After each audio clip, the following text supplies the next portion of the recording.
Salut à tous, c'est Guillaume. Aujourd'hui, on se retrouve pour une nouvelle vidéo high-tech sur la chaîne secondaire. Aujourd'hui, on va parler de config PC Gamer. Je vais vous faire un nouveau guide d'achat avec mes recommandations pour un budget en particulier. Et aujourd'hui, c'est un budget à 1800 €. Pour info, j'ai déjà sorti sur la chaîne secondaire 3 vidéos de config. Vous avez la config à 700 €, la config à 900 € et la config à 1200 €. Je vous les remets dans le petit en haut à droite si ça peut vous intéresser. Et là, dans cette vidéo, je vais vous donner mes recommandations pour une config à 1800 €. Comme d'habitude, comme pour les configs précédentes, vous aurez à la fois une config avec un processeur et une carte mère AMD et une version avec carte mère et processeur Intel. Comme ça, en fonction de vos préférences, vous pourrez choisir. Alors pour info, là, sur cette config-là, la config Intel est quand même plus performante, mais vous avez 50 € de plus sur le prix de la config, donc on est à 1850, c'est un tout petit peu plus cher.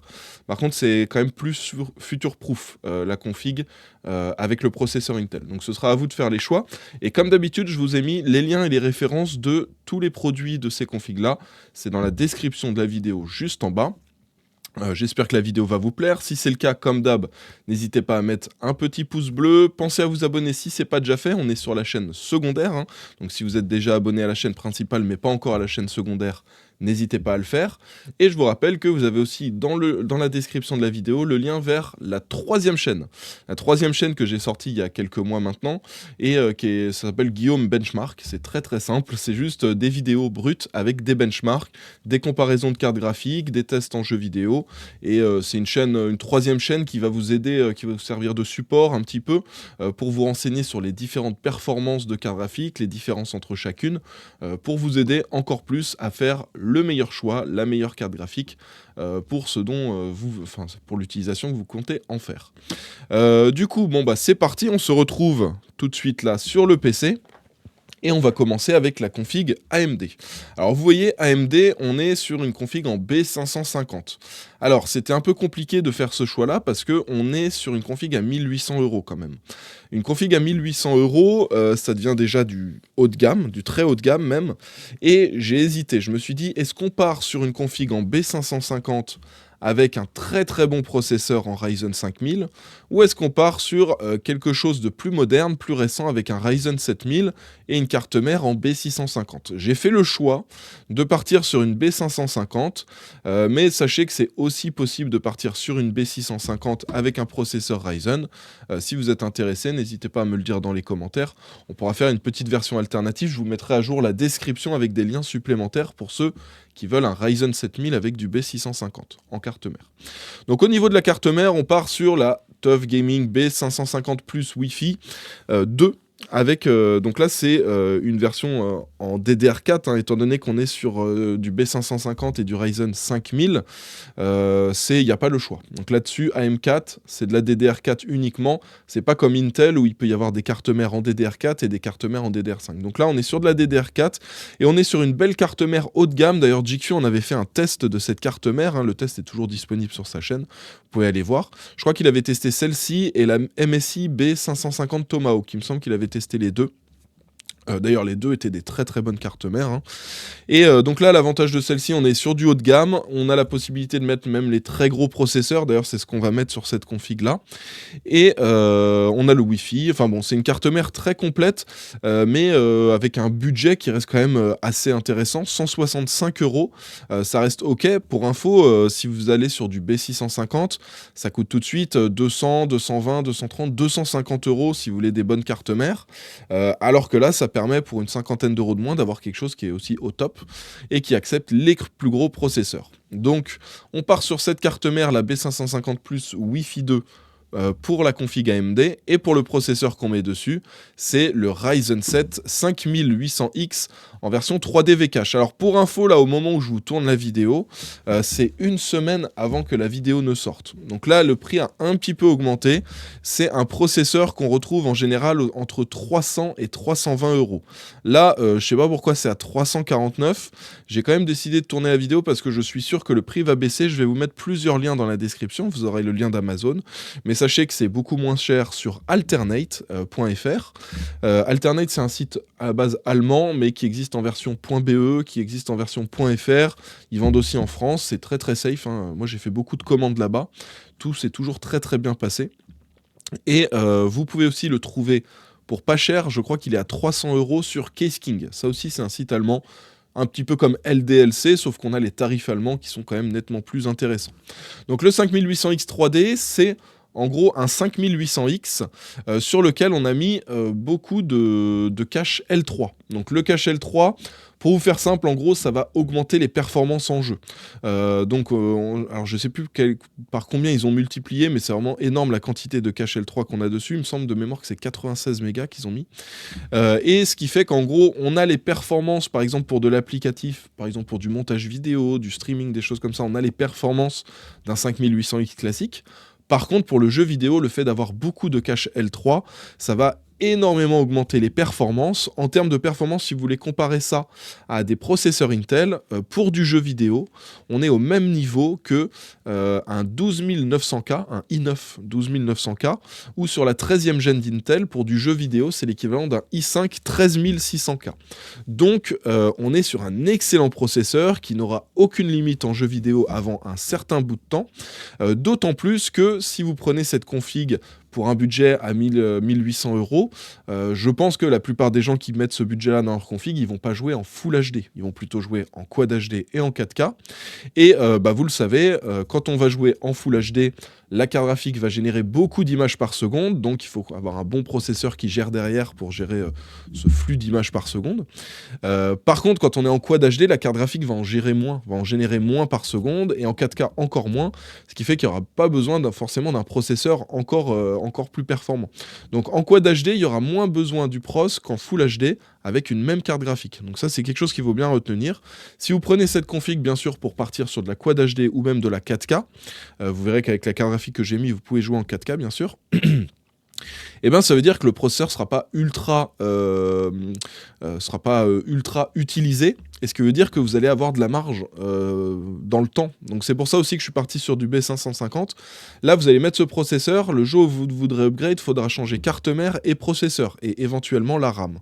Donc ça fera un gros upgrade, mais l'avantage c'est que là, avec ce processeur-là, vous êtes quand même parti pour un certain bout de temps sans avoir besoin d'upgrade. Là, vous êtes parti sur 3, 4, 5 ans peut-être, avant d'avoir à améliorer, à changer la puissance processeur et à commencer à être limité en jeu. Donc voilà pour le processeur. C'est un processeur qui a tendance à pas mal chauffer aussi. Donc pour ça, j'ai décidé de mettre un bon système de refroidissement. Il n'y en a pas qui est fourni avec, hein, donc vous allez recevoir la boîte. Il y aura juste le processeur, et sur celui-ci, il n'y a pas le ventilateur de chez, enfin le refroidissement Ventirad de chez AMD. Donc il faut un refroidissement à part. J'ai décidé de partir sur quelque chose qui va bien fonctionner. Là, le but, c'est de se faire une bonne grosse config qui va tenir dans le temps. Et la seule chose qu'on peut upgrade éventuellement au bout de 3 ans, par exemple, ça va être la carte graphique. Ça permet de donner un coup de jeune à la config sans avoir à changer 1 milliard de choses. Donc pour le refroidissement, je suis parti sur le Thermalright Frozen Note que je vous avais déjà mis dans la config à 1200 €. Mais là, cette fois-ci, j'ai mis la version 360 pour avoir un refroidissement encore plus efficace. L'avantage de ce water cooling, c'est qu'il fonctionne plutôt bien. Il coûte pas cher. Et en plus de ça, vous avez du RGB, donc en termes d'esthétique, c'est aussi intéressant, parce que quand on met 1800 € dans un PC, on veut pas un PC ultra sobre, en général, on veut quelque chose d'esthétique. Donc voilà, c'est plutôt cool, c'est un water cooling qui a pas vraiment de défaut. Alors c'est pas le meilleur, le top du top du top du top, mais clairement à ce prix-là, vous ne trouverez rien qui sera plus efficace. Donc ça, c'est plutôt cool. Alors notez bien que c'est la marque Thermalright pour le water cooling, parce que vous verrez que je vous ai mis des ventilateurs pour aller dans la config. Ce sera les mêmes que sur ce water cooling. Au niveau de la RAM, on part sur de la RAM Corsair Vengeance RGB RS. Donc là, sur cette carte mère, comme je vous l'ai dit, le but, ça va pas être de changer la carte mère et le processeur. Donc, soit vous changerez dans 4, 5, 6 ans quand il faudra changer le PC. Mais le but, c'est de pas avoir à changer ça. Donc on va prendre juste 2 barrettes de RAM pour pouvoir plus tard en rajouter 2 en cas de besoin. On part quand même sur 32 Go dès le début. Donc 2 fois 16 Go au total. En 3200 C16, là on aura des très bonnes performances aussi. Et ça coûte 92 €. Mais vous avez toujours 2 slots de disponibles. Donc soit au moment où vous achetez cette config, vous vous dites allez, je mets 2 fois 92 et comme ça je prends un pack avec 64 Go. En vrai, vous n'en avez pas besoin. Ou vous partez juste sur les 32 Go et d'ici quelques années, je sais pas, 4, 5, 6 ans, vous rajoutez, vous passez à 64 Go et vous rajoutez 2 barrettes supplémentaires. Là, ça peut être intéressant. Pour info, actuellement, je vous fais un petit rappel sur la RAM. La RAM, actuellement, la quasi-totalité des jeux fonctionne très bien avec 16 Go. Il commence à y avoir des jeux qui sont un peu gourmands et qui fonctionnent mieux quand on leur met 32 Go, mais c'est encore très rare. Donc avant que les 32 Go soient limitants en jeu, vous avez vraiment un paquet d'années. Donc sachez que même niveau RAM, si on met 32 Go pour rentrer dans les 1800 € de budget, ça va fonctionner super bien. En termes de stockage, alors là j'ai mis 1 Teraoctet, j'ai hésité à mettre 2 Tera, parce que je me suis dit pour une config à 1800 €, c'est quand même bien d'avoir beaucoup de stockage, mais je me suis dit aussi, c'est vrai qu'il y a des gens, ils jouent à des jeux, mais ils installent 5, 6, 7 jeux et ça leur suffit. Et un 5, 6, 7 jeux sur un PC avec un disque de 1 Tera, en général, c'est suffisant. Donc à vous de voir, là, si vous mettez 1 Teraoctet pour 44 € avec ce Crucial P3, vous rentrez dans le budget des 1800 € avec la config AMD. On est même un petit peu en dessous, je crois qu'on a 20 € de marge, il me semble, de mémoire. Par contre, si vous prenez le 2 Teraoctet, c'est 94 €. Et là, on va dépasser de à peu près 25 € le budget, donc on sera à 1825, je crois, de mémoire. Donc voilà, à vous de voir ce qui est le plus intéressant. Est-ce que vous avez vraiment besoin de 1 Teraoctet? Est-ce que c'est peut-être pas mieux de prendre 1 Teraoctet et le jour où vous avez besoin d'un peu plus, vous rajoutez un disque supplémentaire de 1 ou 2 Teraoctets pour avoir encore plus de marge? À vous de voir, sachant que les prix des SSD ont énormément chuté. Je sais pas si ça va continuer de baisser parce que là, les prix sont vraiment extrêmement bas. Donc en soi, pour moi, selon moi, en ce moment, c'est le bon moment pour acheter les SSD. Notez bien quand même, gardez bien en tête que là, on est en juillet. À la fin de l'année, donc le dernier vendredi de novembre, vous avez le Black Friday. Donc c'est tous les ans, le dernier vendredi de novembre, avec toute la semaine il y a des promos, et c'est le dernier vendredi de novembre où il y a toutes les grosses promos. Et là, vous pouvez être assuré qu'il y aura des grosses promos aussi sur les SSD de 1 Tera, de 2 Tera, etc. Donc quelque chose qui peut être intéressant, c'est de se dire, vous partez là sur 1 Teraoctet actuellement, et peut-être fin novembre, vous faites plaisir, vous rajoutez un petit SSD de 1 ou 2 Tera en plus, que vous allez vraiment pas payer cher à ce moment-là. En termes de carte graphique, alors là je suis parti sur un modèle de chez AMD parce que c'est chez eux qu'on a les performances les plus intéressantes. Pour info, les cartes haut de gamme qui sont disponibles actuellement chez AMD, vous avez la 7900 XT et la 7900 XTX. On a entendu parler de leaks comme quoi il y aurait des 7800 XT aussi, donc a priori il y aura peut-être ça d'ici, je sais pas, quelques semaines, quelques mois, on va voir.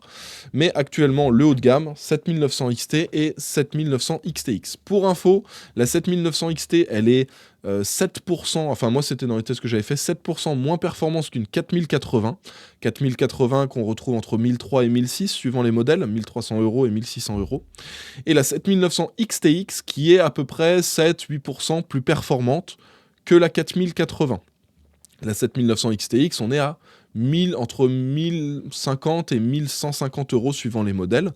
Donc du coup, pour moi, le bon choix, c'est de partir sur une carte AMD, sauf si dans les jeux auxquels vous jouez énormément, vous avez des jeux qui sont en DLSS 3. C'est vrai qu'au début, quand ces cartes-là, les RTX 4000 sont sorties, j'en parlais pas énormément du DLSS parce qu'il y avait 3-4 jeux. Donc t'achètes pas une carte graphique pour 3 ou 4 jeux. Là, c'est vrai qu'il commence à y en avoir un peu plus. Je sais plus combien il y en a exactement, mais j'avais vu que la dernière fois que j'ai vérifié, il y en avait plus d'une vingtaine de disponibles. Et il y avait des jeux intéressants dans le lot. Donc la 4080 pour moi n'aura un intérêt que si vous jouez à des jeux en DLSS, mais gardez bien en tête que vous voyez cette 7900 XT qui n'est que 6-7% moins performante qu'une 4080, elle coûte aussi 500 € de moins. Donc pour moi, le meilleur rapport performance-prix actuellement, c'est la 7900 XT. Donc d'ailleurs, ce modèle de chez XFX est vendu par NR Info. Je vous en parle régulièrement dans les vidéos Bon Plan parce que NR Info, c'est un revendeur situé au Portugal qui vend sur Amazon France, qui vend sur Amazon Royaume-Uni, Italie, voilà un petit peu partout, Allemagne aussi, et qui vend donc que des cartes AMD par contre, mais à des prix vraiment super intéressants. On a beaucoup de modèles XFX ou des modèles de référence sinon qui sont disponibles. Comme celui-ci d'ailleurs, et les prix sont vraiment imbattables, donc si vous voulez le meilleur rapport perf-prix, NR Info avec une carte AMD et vous êtes tranquille. Donc là, la 7900 XT, c'est une carte qui va jouer super bien en Full HD, en Quad HD et même en 4K. Vous allez jouer dans d'excellentes conditions en 4K. On est quasiment au même niveau qu'une 4080. Donc voilà, c'est vraiment une super carte. Et pour l'alimenter, ce qui est bien, c'est que ça consomme pas tant que ça, une 7900 XT. Donc une alim de 850 watts suffira. Là, c'est à vous de voir. Si vous voulez vous faire plaisir, vous pouvez prendre une alim directement de 1000 ou 1200 watts et ça vous donnera un peu plus de marge si plus tard vous voulez mettre une très grosse carte ultra haut de gamme. Par exemple, je sais pas, une 4090, voilà, ça, vous aurez un petit peu plus de marge. Mais là, 850 watts vont largement suffire pour la 7900 XT et le 5800X 3D. Donc là, cette alimentation, elle est à 159 €. C'est quand même un certain prix pour une alimentation. Je sais que les gens, en général, sont un peu réticents à mettre trop d'argent dans les alimentations parce qu'ils se disent « Mais pourquoi celle-là, à 850 watts, elle fait 159 € alors que l'autre, là, de chez Aerocool, elle coûte 70 €. » Et ben la grosse différence, c'est que dans celle-ci, vous êtes sur une alim modulaire, vous êtes sur une alimentation, donc elle est 80 plus Gold. Ça va permettre d'avoir un bon rendement. Ça veut dire qu'entre ce qui va être consommé à la prise et ce que votre PC va avoir accès, donc par exemple, vous allez avoir accès à 850 watts pour alimenter votre PC, mais à la prise, ça va peut-être consommer un peu plus, 900, 950 watts, voilà. Ça correspond au rendement, donc le pourcentage de ce qui va être consommé à la prise, qui va être fourni au PC. Et en fait, plus le rendement est bon, moins vous avez de pertes, moins vous avez de pertes, moins vous avez de chaleur aussi qui se rajoute dans le PC. Donc c'est toujours intéressant d'avoir un bon rendement. Ça, c'est la première chose importante avec des alims haut de gamme comme celle-ci. Vous avez aussi beaucoup de protections qui sont intégrées dessus. Et sachez que une alimentation, c'est la chose la plus importante dans un PC, parce que vous pouvez acheter la meilleure carte graphique au monde. Si vous achetez une mauvaise alimentation et qu'elle fait cramer votre PC, vous n'aurez plus rien. Donc c'est un élément où il ne faut pas être réticent à mettre un petit peu d'argent, d'autant plus que c'est des éléments. Vous achetez une bonne alimentation 1000 watts aujourd'hui, vous savez que dans votre prochain PC, vous pourrez la réutiliser, le PC d'après aussi, etc. Donc voilà, ça c'est plutôt cool. Vous avez donc les X qui sont très haut de gamme chez Corsair. Les RM, par exemple 850 sont bien, mais les X sont quand même un niveau au-dessus. Et vous avez les E aussi qui sont très très bien. Là, c'est les nouveaux modèles de chez Corsair. Donc voilà, moi la X, je l'ai mise comme ça rentrait bien dans le budget. Ça explosait pas trop le prix du PC en global et ça permettait d'avoir une alimentation très fiable avec une bonne certification et une bonne protection aussi pour le PC. Au niveau du boîtier, on reste aussi sur du Corsair. J'ai décidé de partir sur un 4000D Airflow. Le 4000D Airflow, c'est un excellent boîtier de chez Corsair. Depuis qu'ils ont sorti là, tous leurs nouveaux boîtiers 4000D, 5000X, 5000D, etc., tous ceux qui sont sortis, ils sont vraiment super bien conçus. Je les mets à peu près au même niveau que les boîtiers de chez NZXT, H5 Flow, H7 Flow, etc., H9 Flow. D'ailleurs, ce que vous voyez derrière moi, là, les gars, les deux boîtiers là derrière, c'est des H9 Flow que j'apprécie vraiment énormément. Et donc ceux-là, je les mets à peu près au même niveau parce que pour faire le cable management, c'est bien pensé, il y a assez de place, le flux d'air est très très bon, vraiment c'est des boîtiers qui n'ont pas vraiment de défaut et qui sont bien positionnés en termes de prix. On est à 98 €, le seul défaut à lui que je pourrais lui donner, c'est que y a des ventilateurs, ils n'ont pas mis de ventilateur RGB. Moi j'aurais limite préféré que les deux ventilateurs fournis avec, ils y soient pas. Il y ait genre 0 ventilateur et qu'on paye le boîtier 10 € de moins, 10 ou 15 € de moins. Là j'aurais beaucoup plus apprécié. Donc, deux ventilateurs non RGB dedans, vous comprenez bien qu'avec moi, c'est impossible de faire ça. Donc, sachez que sur la façade, vous allez pouvoir mettre le water cooling en 360 que j'ai sélectionné. Donc, ce qui fait que vous aurez bien 3 ventilateurs en façade qui vont faire rentrer l'air dans le boîtier. Par contre, il faut des ventilateurs pour extraire l'air. Et on va mettre les Thermalright TL C12CS X3, donc c'est les modèles où il y en a 3 dans la boîte. Et c'est exactement les mêmes que vous avez sur le water cooling, et ça refroidit vraiment super bien. Donc l'avantage de ça, c'est que vous mettez juste 18 € et vous avez 3 ventilateurs. Donc les 3 ventilateurs, vous allez en mettre 2 sur le dessus et 1 à l'arrière. Comme ça, vous aurez 3 ventilateurs pour faire rentrer de l'air dans le PC, passer à travers la carte graphique, récupérer la chaleur, refroidir le processeur, et vous en aurez 3 pour extraire l'air aussi. Le seul petit défaut qu'on pourrait donner à ce système-là, c'est que si vous avez le processeur qui chauffe, ça va chauffer le radiateur va être refroidi par les ventilateurs, mais l'air qui va rentrer sera déjà un peu réchauffé par le refroidissement du processeur. Mais bon, normalement, avec un 360 et surtout avec le flux d'air qui va passer, ça ne devrait pas poser de soucis en termes de refroidissement pour la carte graphique, sachant que cette carte graphique, c'est pas une carte qui chauffe énormément non plus. Donc voilà pour le boîtier, voilà pour les ventilateurs, pour l'alimentation, la carte graphique, le stockage, la RAM, le refroidissement du processeur, le processeur AMD et la carte mère AMD. Pour la config Intel, on va partir sur exactement tous les mêmes composants, tout pareil, sauf qu'on va changer la carte mère et le processeur. Donc en termes de carte mère, on va partir sur une MSI Pro B760p Wi-Fi en version DDR4. B760, c'est les dernières générations d'Intel. Donc c'est ce qui est sorti en même temps que les processeurs 13000. Donc pour info, sur les B760, vous pouvez mettre les 12000 et les 13000. Les deux vont fonctionner très très bien. Sur les B660, les cartes mères qui étaient sorties avant, vous pouviez mettre les 12000, et si vous vouliez mettre les 13000, il fallait faire une mise à jour du BIOS. Là, il n'y aura pas de mise à jour du BIOS prévue. Alors je vous recommande quand même à chaque fois, dès que vous montez un PC, que tout est clean, voilà, vous installez Windows, hop, vous faites une petite mise à jour du BIOS, comme ça vous savez que vous avez la dernière version pour la gestion de la RAM, etc. C'est toujours mieux. Moi je le fais à chaque fois dès que je monte un nouveau PC. Petite mise à jour du BIOS, ça prend 15-20 minutes, et voilà, et après c'est clean, et vous avez quelque chose de nickel. Donc là aussi, on est sur une carte mère avec le Wi-Fi intégré, donc ça je voulais bien que ce soit dans la carte mère AMD et dans la carte mère Intel qu'on ait le Wi-Fi intégré pour pas avoir à rajouter une carte Wi-Fi en plus, d'autant plus qu'on est sur un PC à 1008, donc on s'attend quand même à avoir le Wi-Fi dessus. Là on est sur une belle carte mère haut de gamme, vous aurez des bonnes possibilités d'évolution sur cette config, parce que là vous allez voir, en fait, je mets un Intel Core i5 dessus, un 13600K, qui aura des perfs similaires au 5800X3D en jeu, qui sera quand même meilleur pour tout ce qui est montage vidéo, etc. Mais l'avantage, c'est que sur cette carte mère aussi, plus tard, vous pourrez mettre un processeur plus puissant. Vous pourrez mettre un i7 par exemple si vous voulez, vous pourrez faire des upgrades, ça posera pas de soucis. On est sur une version en DDR4, donc du coup on met aussi la RAM Corsair. On garde les 2 slots de disponibles le jour où on veut passer éventuellement à 64 Go. Et là, on est donc sur une belle carte mère qu'on va pouvoir garder longtemps dans le PC. La chose qu'on pourra upgrade, du coup, sur la config Intel, c'est le processeur, ça pourrait être intéressant, mais normalement, il va se passer un paquet d'années avant que vous soyez limité. Et éventuellement, la carte graphique au bout de 3-4 ans pour avoir quelque chose d'un petit peu plus puissant. Mais en soi, ça, c'est une config qui n'est pas prévue pour bouger dans le temps. On a une bonne alim, on a un bon boîtier, on a des bons ventilateurs, du bon stockage, de la bonne RAM, voilà. Donc normalement, cette config, vous la faites. Pendant 3-4 ans, vous y touchez pas, et éventuellement, vous rajoutez de la RAM au bout de 4 ans, ou une nouvelle carte graphique, vous changez la carte graphique au bout de 4 ans, et voilà.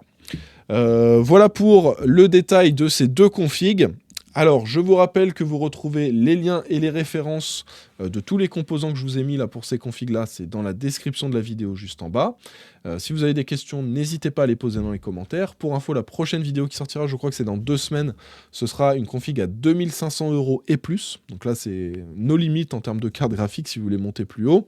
Et aussi si vous voulez passer sur des cartes Nvidia qui coûtent un peu plus cher quand même. Et donc voilà, donc on aura vraiment couvert à peu près tous les budgets, 700 €, 900 €, 1200 €, 1008, et puis la prochaine qui sortira 2005. J'espère que la vidéo vous a plu. Si c'est le cas, n'hésitez pas à mettre un petit pouce bleu. Pensez à vous abonner si ce n'est pas déjà fait. Et dites-moi si ça vous intéresse que je vous fasse une config à, je sais pas, 450 €, 500 €. Il y a moyen de faire ça. Ça pourrait être super cool. Dites-moi si ça vous intéresse. Voilà. Bon, on va se laisser pour cette vidéo. On se retrouve dans quelques jours pour une nouvelle. En attendant, portez-vous bien. Ciao tout le monde!